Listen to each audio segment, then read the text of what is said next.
Buenos días. Siguiendo con la biografía de nosotros tres, Bexabé, Pacífico y Edison Leonardo, continuamos antes del viaje a Europa. Al escuchar totalmente mi interior, le indico a mi madre que tengo que viajar para terminar de despertar, que había escuchado totalmente mi interior y me pedía que viaje a Europa. En esas transiciones es una prueba personal, se la vive solo. Mis hermanos mayores me tutelan en la integridad en cierto aspecto, pero la prueba la tenía que vivir yo solo. En esos días, al haber tenido el sueño con uno de mis hermanos, Cayetano, en esas épocas no tenía tan clara las emociones y por consiguiente las ideas, pero yo seguí adelante. Compré el boleto a España, me deportaron. Observé al hermano Gregorio, regresé a Guayaquil. Compré otro boleto, ahora a Italia. Y antes de regresar a Italia, mi madre en su casa, la Bexabé, me dice: hijo mío, te pido que hagas una oración a tu Padre el Eterno. Entramos en su dormitorio y mi papá, mi mamá y yo, Pacífico Brito, Bexabé Grandes y yo, Edison Brito, entramos en el dormitorio, en un costadito, un altar, y en ese momento juntamos las manos nosotros tres y mi papá hizo una oración, mi mamá hizo otra y ahora yo hice la mía. Padre eterno, voy hacia ti. Te pido que durante el viaje a mi muerte vuele siempre sobre mí, que tu presencia sea sombra y abrigo, que el viento provocado por tus alas sea mi respirar. Viviré lo que deba vivir para llegar otra vez a ti. Acompáñame, voy hacia ti, mi Padre eterno. Esa fue mi oración la última vez que estuve en mi casa en Ecuador. Antes de salir de la casa, mi mamá me dice: Edison, te recuerdo algo que te dije en 1992. Si tú y tu esposa hacen las cosas justas, cuando ella tendrá mi edad, será como yo. Y tú serás viejito. Recuérdalo, me dijo. Entonces, viajamos hacia Guayaquil para estar cerca del aeropuerto. Mi mamá me acerca a mí y a mi hermano menor Juan y nos dice: les deseo dar un regalo a cada uno. Juan le dice a mi mamá: mami, quiero que me dé inteligencia. Mi mamá le posa sus manos sobre la cabeza y le dice: Juan, te he dado inteligencia. Ahora me lo pregunta a mí y le digo: mami, deme la fe. Mi mamá me dice: no, hijo mío, el amor lo has heredado. La fe la debes trabajar tú solo. Eso es algo personal y tienes que trabajarla. Te quiero vivo en Europa y no muerto en Ecuador. Entonces comenzó mi aventura ahora en Europa.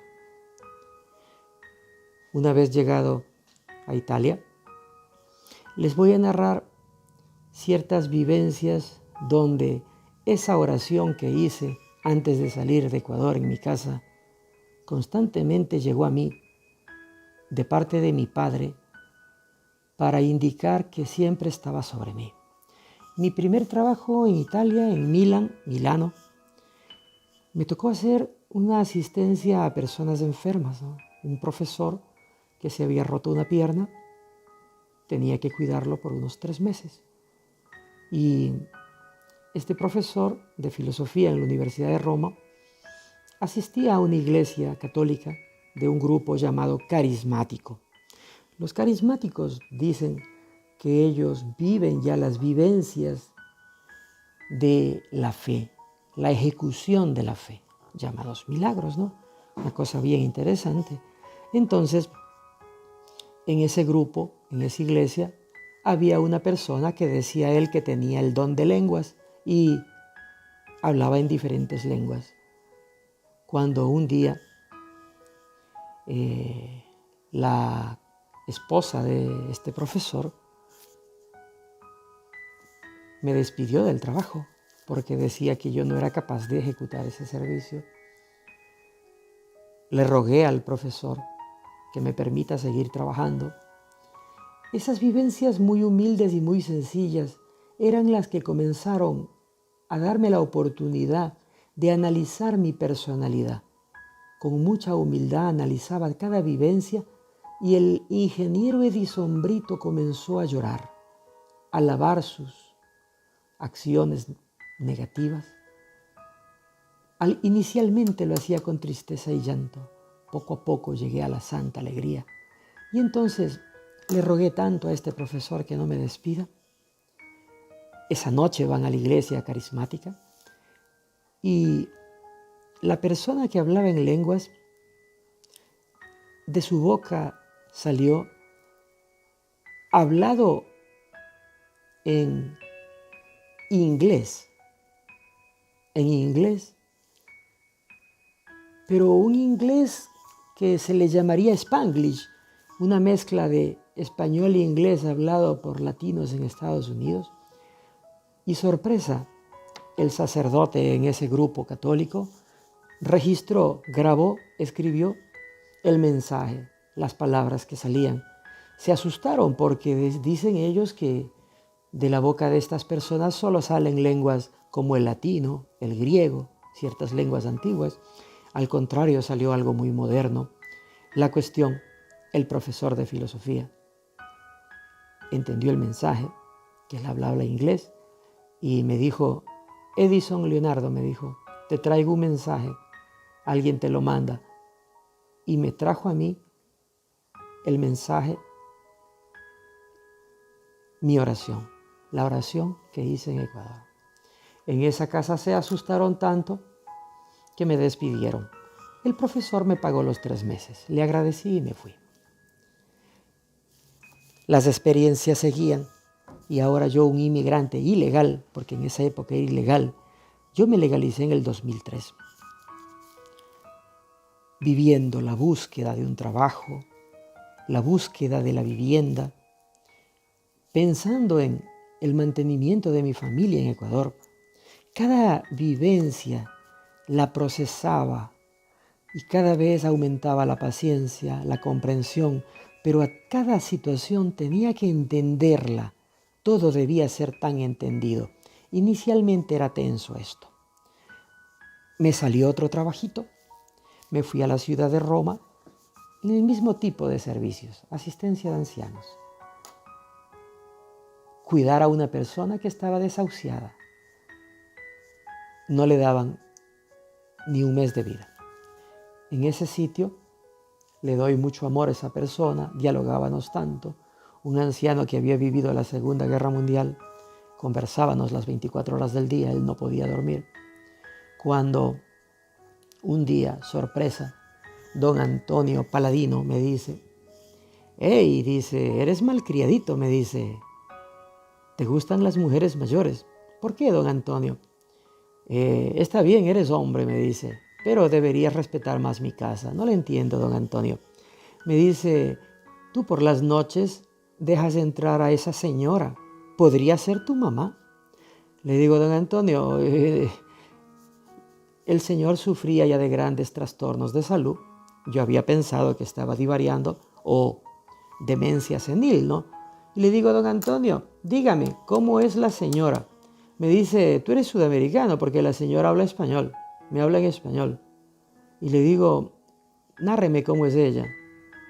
Y don Antonio Paladino me narró a mi mamá. la señora gordita, bajita, que le gustaba ponerse un vestidito con 2 bolsillos laterales.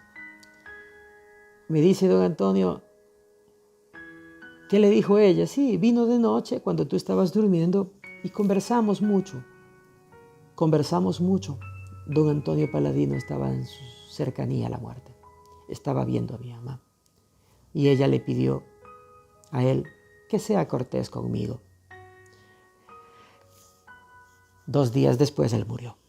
En esos días mi mamá en Ecuador estaba viva. Yo constantemente le llamaba al teléfono y ella siempre me recordaba, Edison, mientras estés vivo yo te puedo cuidar. Cuando muera, para verme a mí, tendrás que tener fe, siempre me lo repetía. Yo le decía, mami, no se preocupe, yo voy hacia allá. Seguía la experiencia, otro trabajito en otra ciudad, trabajando un servicio en un hotel. Vivía en el hotel, la propietaria tenía una nieta de unos 4 años. Cuando me dicen que una semana antes de yo llegar, esta niña en las noches sola en su camita, hablaba con una señora que bajaba del aire, decía ella, y conversaban. Y entonces en esa casa habían pensado que la niña estaba viendo a la Virgen María. Eran muy católicos. Y lo que la señora que bajaba del cielo le decía es que cuando llegue el Edison, lo trate con cariño y con amor, que es su hijo. Sorpresa. Fui a ese lugar a pedir trabajo y di mi nombre, Edison. Me recibieron rápido. Nadie entendía. Cuando llegó un sacerdote a interpretar todas esas situaciones y la niña les dijo que la señora le había dado esta oración, la que hice yo en el Ecuador antes de salir. Después el sacerdote les explicó que la niña no estaba viendo a la Virgen María, sino que estaba viendo a mi madre que estaba en el Ecuador. Estas personas también se asustaron tanto que me despidieron del trabajo. Y así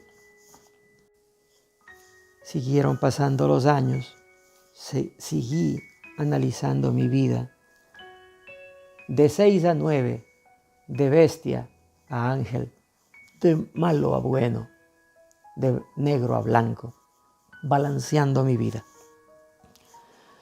Un día comencé a sentir unas emociones poco particulares, una especie de miedo que yo sentía que no me pertenecía.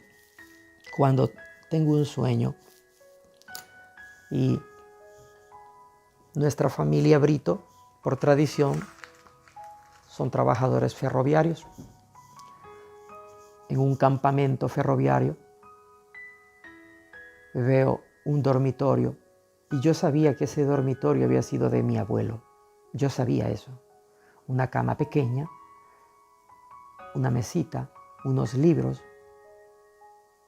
porque nosotros tenemos por herencia la lectura.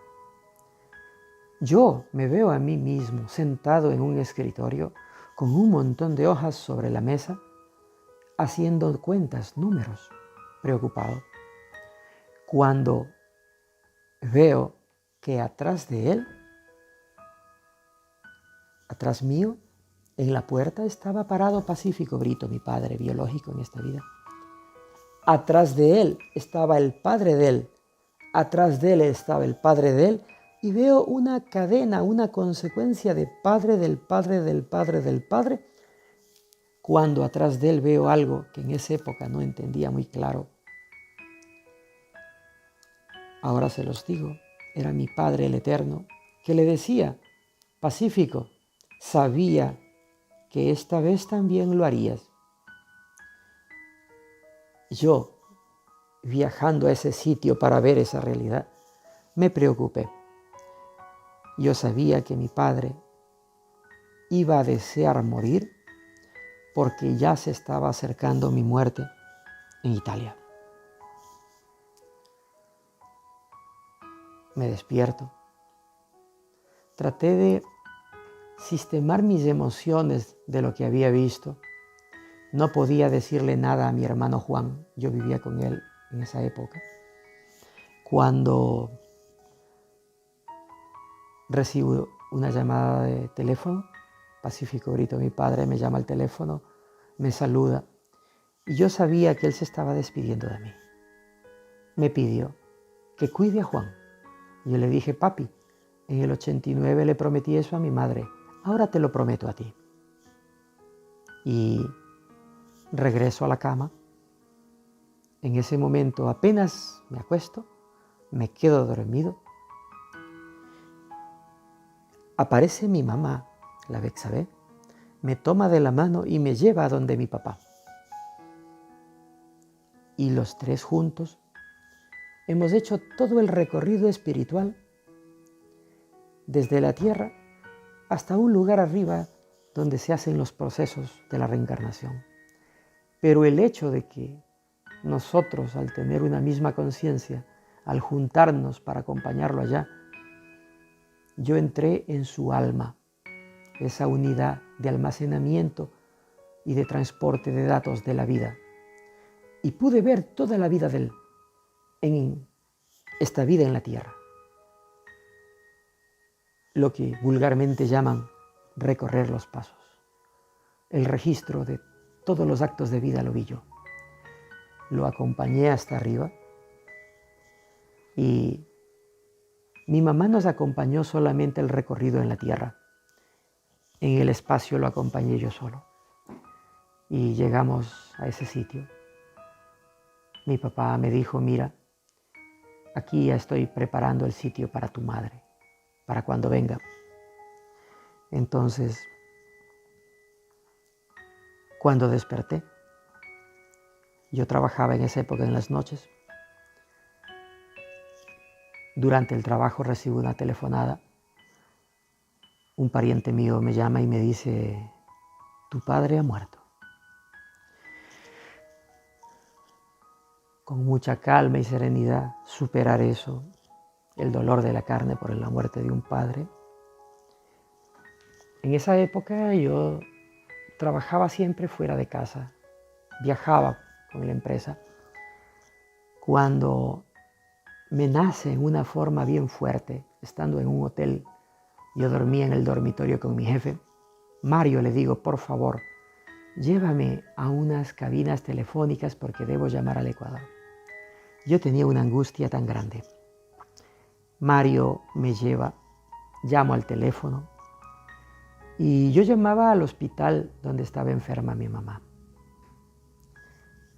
Me responde mi hermana Beatriz y me dice que mi mamá estaba muy mal, estaba esperando la muerte. Algo así como un derrame muy fuerte había llenado su cabeza de sangre. No había nada que hacer, ya no iba a hablar conmigo. En ese momento le digo a ella que me ponga el teléfono a ella cercano a sus oídos. Y le grito a mi hermana que lo haga. Le digo a mi mamá: Bexabé, mami, respóndeme una sola cosa. ¿Quieres vivir o morir? Mi mamá me responde: Edison, quiero vivir. Todavía debo vivir. Ayúdame. Ayúdame. Tú sabes cómo hacerlo. Mami, no se preocupe, le dije. No se preocupe. En ese momento cerré el teléfono. Le pedí a mi amigo Mario que me lleve al hotel. Al día siguiente en el trabajo le dije a Mario Vitale: hazme un favor, estas 2 semanas debo trabajar solo y voy a hacer los trabajos más pesados que existan aquí. En el sótano de un gran parqueadero de una construcción de un supermercado, bajé a limpiar, sacar las tablas de la construcción, cosas muy pesadas. Las personas decían: pero si Edison es jefe, ¿por qué está haciendo esto? No le daba importancia a nadie. En mi mente, cuando cargaba las cosas pesadas, yo decía, mi fuerza es tu fuerza, madre. Te estoy transmitiendo mi energía y mi fuerza. Yo estoy vivo. Yo te voy a levantar. Esto es empatía al 1000%. En 2 semanas, la cabeza de mi mamá se secó. Salió del hospital.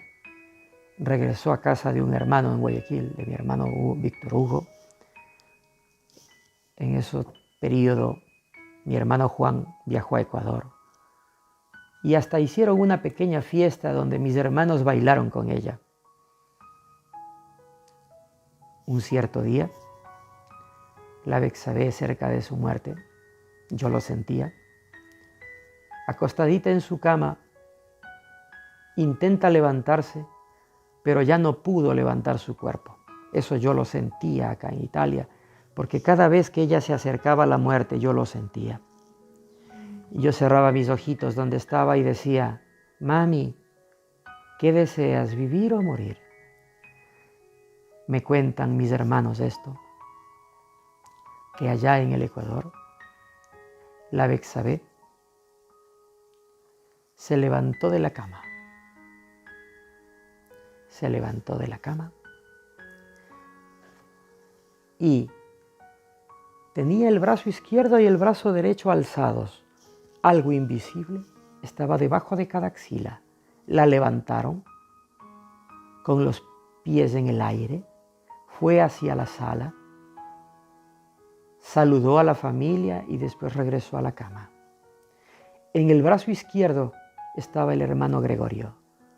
Debajo del brazo derecho estaba la María.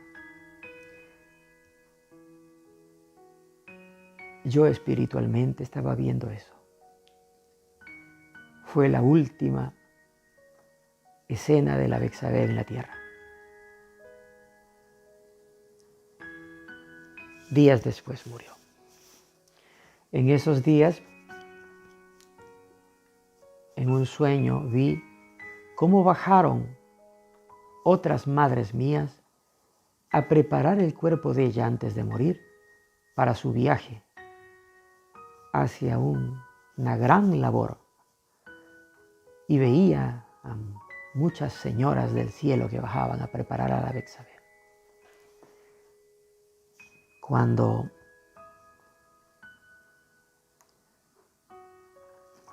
en esos días mi papá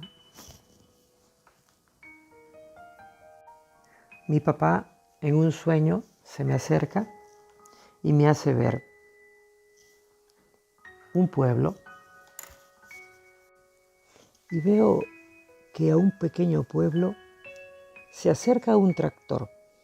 El tractor se detiene y 2 niños corren a subirse al tractor. El operador del tractor los sube. Logro ver que el que manejaba el tractor era mi padre, Pacífico, y los 2 niños eran mis hijos. Veo el pueblo. A las pocas semanas fui a vivir ese pueblo. Salí de la ciudad buscando un pueblo para tener una vida más tranquila, cuando me doy cuenta que era el pueblo del sueño. Estaba dando un cambio a mi vida.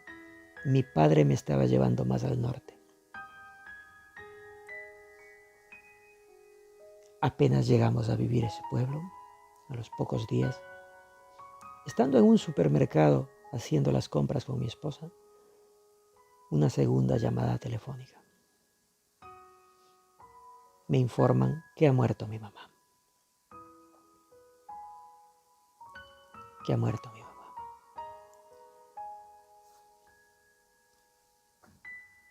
Un día antes, le cuento un sueño a mi esposa Luzmila. Y le digo, Luzmila, vino mi mamá a visitarme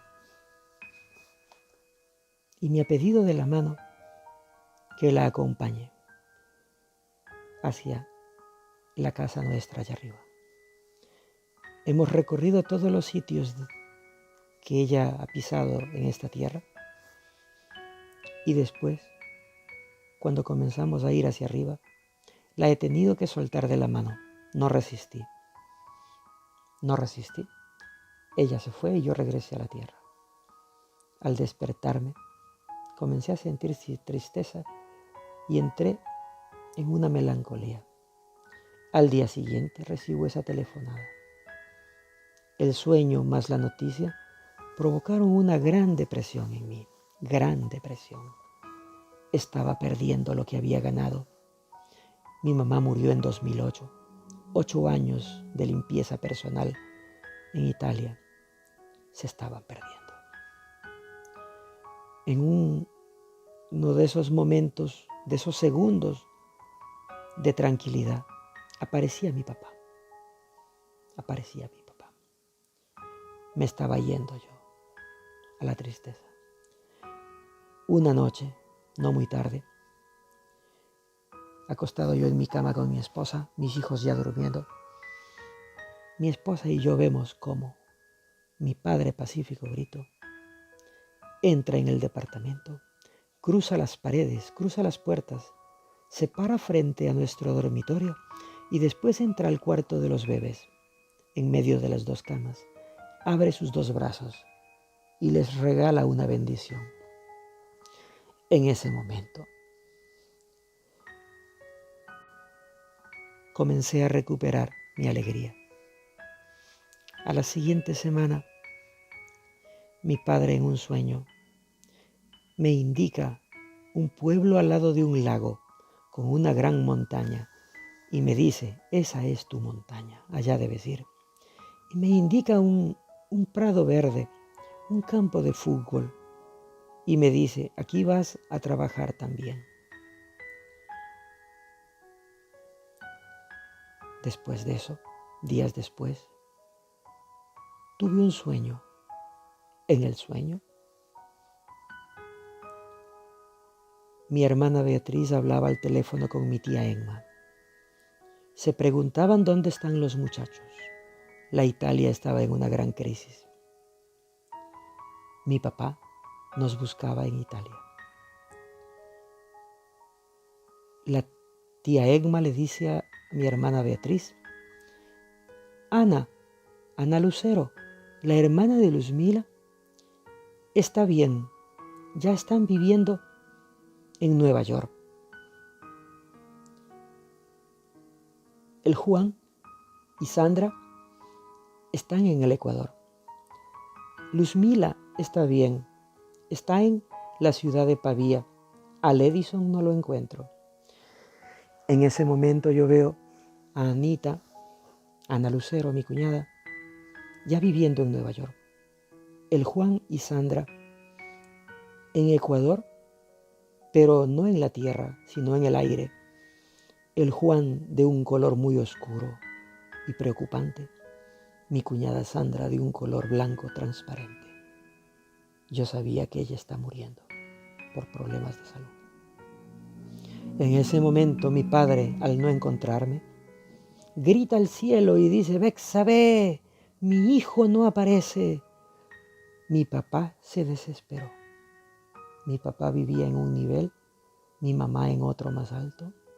La Bexabe descendió de los cielos, gritó al Brito y le dijo, no te preocupes, a mi hijo lo puse en un lugar seguro. En ese momento yo veo que las montañas de la Italia comienzan a caer y me veo a mí mismo como un niño muy tierno, desnudo, que camina por los valles de la Italia con los bracitos abiertos, evitando que el mal gane. Pocas semanas después, cambio de trabajo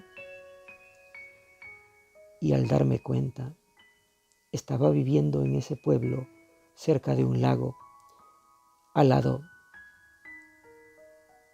de la gran montaña, mi montaña. Eran los finales del 2011. En el 2012, viviendo allá, comencé a sentir una emoción tan fuerte. La economía de la Italia estaba cayendo. Estaba perdiendo el trabajo con una esposa y 2 hijos. con una gran preocupación por mi futuro familiar, saco de mi billetera una lista a la que yo llamaba los 12 números. 12 números de personas que en una emergencia me hubiesen podido ayudar en Ecuador a regresar si las cosas fallaban. Tiempo atrás le había dicho a mi hermano Juan, si esto sale mal, cuida a mi esposa y a mis 2 hijos. Le digo a mi esposa, voy a llamar. Las cosas están mal. En ese momento, comencé a llamar a cada persona. En Ecuador, cada una de esas personas me negó un trabajo. Una cosa un poco particular y negativa de mi parte, desde Italia llamar a pedir trabajo al Ecuador. Estaba muy angustiado. El número 12 me dijo que no había trabajo. Cerré el teléfono. Muy preocupado. En esos días me habían visitado mi hermano, unos amigos. Habían como unas 15, 17 personas en mi casa. Justo en esos momentos sentí que todo se desmoronaba. Le digo a mi hermano Juan y a mi esposa, no me queda otra cosa que irme totalmente al otro lado. Yo sentía que comenzaba un periodo muy crítico, no solo para mí, sino para la vida de esta humanidad. Y tenía que irme de la otra parte. Estábamos ya en el 2012. Y aquí comienza un nuevo ciclo para mí. Gracias.